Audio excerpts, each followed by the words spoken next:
આપણે જ્યારે ભારત છોડીએ ત્યારે એક નવા દેશમાં જવાના હોઈએ તો એક તો આપણને એક્સાઇટમેન્ટ હોય છે કે વી going to the another country, બીજા દેશમાં આપણે જઈ રહ્યા છીએ.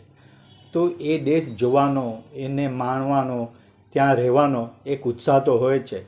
એટ ધ સેમ ટાઈમ એ જ વખતે જ્યાં આપણું બાળપણ ગુજર્યું છે, જ્યાં આપણે આપણો સમય, આપણે જ્યાં ગ્રોઅપ થયા છે, એ છોડવાનો થોડોક આપણને શોખ પણ લાગતો હોય. પણ ત્યાં પહોંચ્યા પછી આપણા મનમાં જે વિચારો હોય કે હું આ કરીશ તે કરીશ, એ થઈ શકતું નથી. કારણ કે ત્યાંની સિસ્ટમ હોય છે એને તમારે ફોલો કરવાનું હોય છે. જ્યારે હું 79માં ભારત છોડીને અમેરિકામાં ગયો તો મને થતું હતું કે હું તો અહીંયા એટલો સ્માર્ટ છું, એટલો ઇન્વોલ્વ છું, એટલી એક્ટિવિટી અહીંયા કરું છું એટલે મને ત્યાં ઇઝી થઈ રહેશે. પણ નહોતું. મેં જ્યારે મારા ભાઈ જેને અમને સ્પોન્સર કર્યા હતા, એમણે અમને શેલ્ટર આપ્યું, એમને અમને જે કંઈ રહેવાની સગવડ આપી, ખાવા પીવાની સગવડ આપી.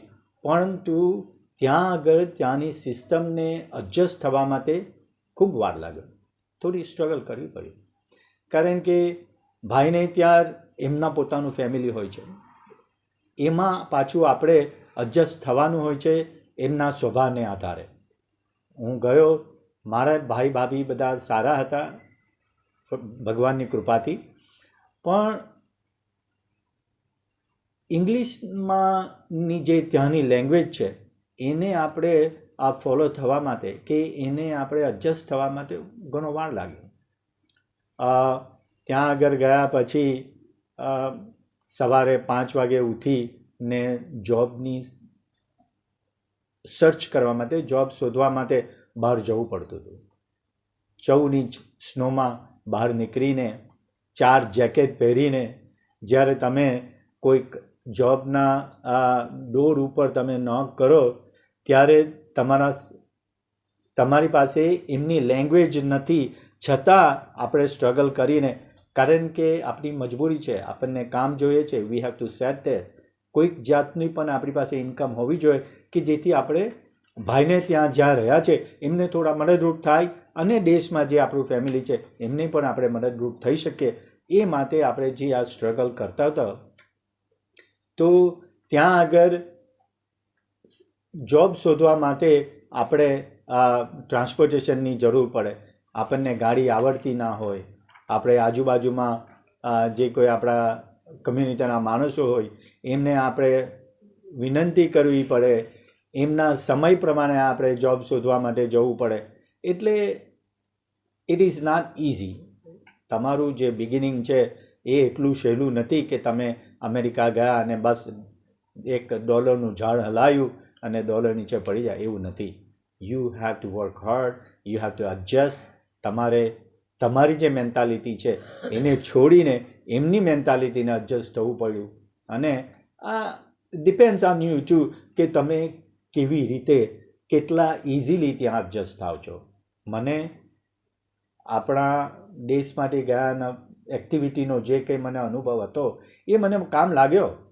કારણ કે આપણા કમ્યુનિટીના માણસોને એમની સાથે ભળી જવામાં મને થોડુંક ઇઝી પડ્યું, બિકોઝ કે હું અહીં વધારે પડતો સામાજિક પ્રવૃત્તિમાં ઇન્વોલ્વ હતો. તો મને થોડી મદદ મળી ગઈ હતી. છતાં પણ તમારે તમારી જાતે તો આગળ રહેવું જ પડે. તમારા પોતાનું સ્કિલ કે ટેલેન્ટ જે કંઈ છે એના આધારે જ તમે ત્યાં સ્થાયી થઈ શકો. તમે જેમ જણાવ્યું કે તમારા પિતાશ્રી સામાજિક આગેવાન અને રાજકીય અગ્રણી તરીકે કામ કર્યું છે, બરાબર, અને વારસાગત તમે પણ મળ્યું છે અને તમે એને અપનાવ્યું છે. તો અમેરિકાની અંદર જઈને નવા માણસો, નવા પ્રદેશની અંદર નવા માણસોની વચ્ચે રહીને તમે કઈ કઈ પ્રગતિ સામાજિક આગેવાન અને રાજકીય અગ્રણી તરીકે કરી છે? કઈ કઈ સંસ્થાઓમાં અત્યારે તમે એક્ટિવલી કામ કરી રહ્યા છો? તો એના વિશે જરા વિસ્તારથી જણાવશો. પહેલાં મારા ફાધર, અમારા કરતાં પહેલાં ફાધર આવી જ એક્ટિવિટી માટે લંડનની મુલાકાત લીધી એમણે. અમારા સમાજના એટલે કે રાણા સમાજના પહેલાં આગેવાન હતા જે સમાજની પ્રવૃત્તિ માટે લંડન ગયા અને ત્યાં આગળ અમારા રાણા સમાજના રહેતા જે સ્થાયી ત્યાં આગળ પરિવાર હતા એમની જોડે સંપર્ક કરીને એમનું સ્થાયી જીવન ત્યાં કેવી રીતે ચાલી રહ્યું છે એનો અભ્યાસ કરવા માટે થોડા સમય માટે ત્યાં ગયા હતા અને એ જ ભાથું લઈને આપણા ભારતમાં પાછા આવ્યા અને એ જે ફાળવણી હતી એમનો જે અનુભવ થયો એ એમણે આપણા કમ્યુનિટીને શેર કર્યો. એટલે હું જ્યારે આ દેશમાં આ અમેરિકામાં આવ્યો પછી જોબ પર સ્થાયી થયા પછી એજ્યુકેશનમાં પાર્ટ ટાઈમ કોલેજ અને સ્કૂલ કર્યા પછી ત્યાંનું એજ્યુકેશનને અડપ્ટ કર્યું, ત્યાંની લેંગ્વેજને અડપ્ટ કર્યો, ત્યાંના પ્રોનાઉન્સિએશન, ત્યાંના જે અમેરિકન લેંગ્વેજના એક્સેન્ટ હતા એને પિકઅપ કરીને મારી જર્ની થોડીક મેં સરળ બનાવી. હું ત્યાંના ઇન્ડિયન કલ્ચરલ સોસાયટી નામની એક સંસ્થા હતી એમાં જોડાયો. ત્યાં મેં મારું જે કંઈ મારાથી બનતી સેવા હતી મારું સ્કિલ્સ કે ટેલેન્ટ કો એવા કલ્ચરલ ડિપાર્ટમેન્ટમાં મેં ત્યાંના છોકરાઓને તૈયાર કર્યા. જુદી જુદી યુનિવર્સિટીઓમાં કે સ્કૂલોમાં જઈને ત્યાં કલ્ચરલને શેર કર્યું અને એમાંથી જે કંઈ ફંડ ભેગું થયું તે સોસાયટીમાં જમા કરાવીને આજે અમે એક મોટું કલ્ચરલ સેન્ટર બનાવ્યું. આ જ અનુભવના લઈને હું રાણા સમાજનું એક અમારું ઓર્ગેનાઇઝેશન છે એને પુશ કર્યું. રાણા સમાજ USA નામની નોન પ્રોફિટ ઓર્ગેનાઇઝેશન છે એમાં જોડાયો. ત્યાં હું પહેલાં તો કમિટી મેમ્બર થયો, પછી એનો પ્રેસિડેન્ટ રહ્યો. સતત 3 ટર્મ સુધી 9 વર્ષ સુધી પ્રેસિડેન્ટ રહ્યો. અત્યારે હું રાણા સમાજ USAનો બોર્ડ ઓફ ટ્રસ્ટીઝ છું. અમે આ જે અનુભવ છે, આ જે આપણને સમાજનો સંપર્ક મળ્યો એનાથી પછી મને એક રાજકારણમાં ત્યાંના રાજકારણમાં જવા માટેનો એક તણખો ઝળક્યો અને પછી હું ત્યાંના બોર્ડ ઓફ એજ્યુકેશન જે શિક્ષણ સમિતિ છે એમાં જોડાવાનો મેં પ્રયત્ન કર્યો. પહેલાં તો મેં સ્કૂલમાં એઝ અ ટીચર તરીકે જોબ શરૂ કરી. પછી ત્યાંનું બોર્ડ કેવી રીતે વર્ક કરે છે એનો અભ્યાસ કર્યો. એના એડમિનિસ્ટ્રેશનમાં થોડુંક ડોક્યું કર્યું.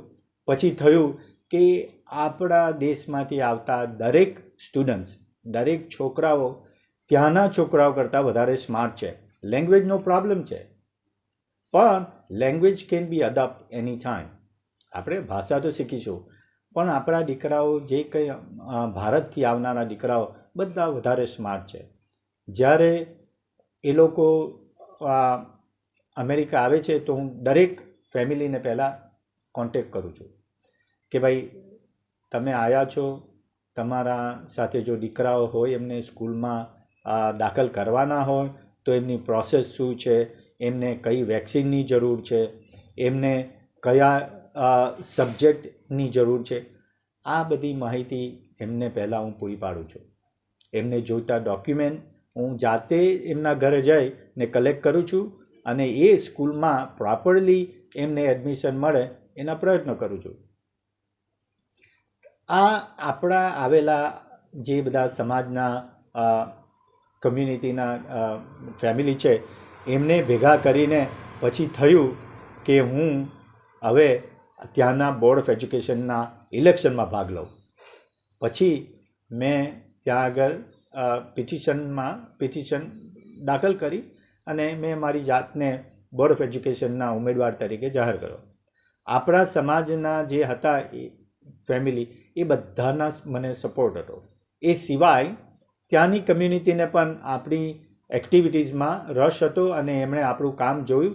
આપણા કામથી એમને સંતોષ થયો અને એમણે પણ મને સપોર્ટ કર્યો અને ઇલેક્શનમાં હું બોર્ડ ઓફ એજ્યુકેશનનો કમિશનર બની ગયો.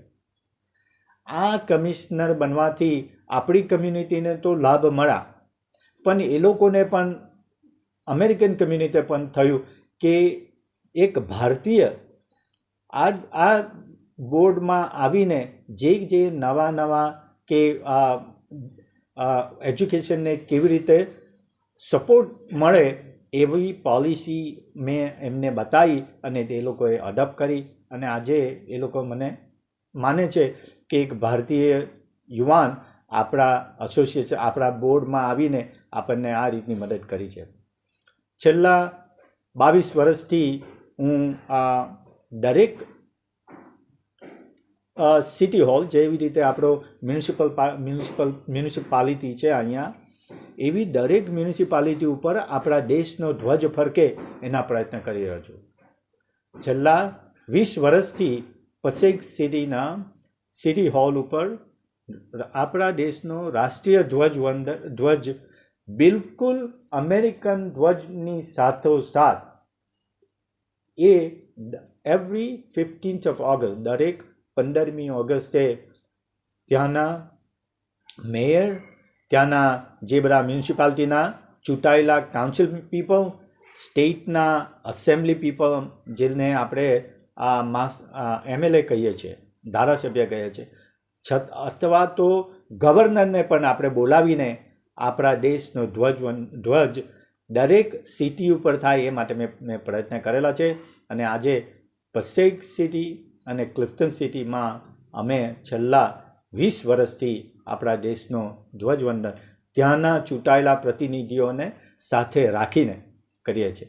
અને મીડિયાને બધાઓને પણ આ એક તક છે કે જ્યારે પણ આ પ્રસંગ આવે ત્યારે એ લોકો આપણા ધ્વજવંદનને કવરેજ માટે દરેક મીડિયા ત્યાં ઊભું હોય છે. આ સાથે થોડીક આપણને જે પુશ મળ્યું કે જે પ્રતિનિધિ મળી એનાથી પછી મેં મ્યુનિસિપાલિટીના કાઉન્સિલમેન તરીકે ઇલેક્શન લડ્યું. એના પછી મને ચાન્સ મળ્યો તો મેં ત્યાંના એસેમ્બલીમેન ડિસ્ટ્રિક્ટ 34 જેના મોટા 4 સિટી મ્યુનિસિપાલિટી કહેવાય, એ બધા 4 મ્યુનિસિપાલિટીને ભેગા કરે એવા જેને આપણે અહીંયા ધારાસભ્યની કેન્ડિડેટ કે ધારાસભ્યની સીટ કહેવાય, એવા ધારાસભ્યની સીટ તરીકે પણ મેં ત્યાં આગળ ઇલેક્શન લડ્યું. ત્યાંના બોર્ડ ઓફ એજ્યુકેશનની સાથે જોડાયેલા એવા બોયઝ ઓફ ગર્લ્સ ક્લબના હું અત્યારે કરંટમાં બોર્ડ ઓફ ટ્રસ્ટીઝ છું. અત્યારે federation of Indo American senior એસોસિએશનનો પ્રેસિડન્ટ છું. અમારા જ્યાં રહું છું એ ક્લિફ્ટન સિટીના સિનિયર એસોસિએશનનો પણ પ્રેસિડન્ટ છું.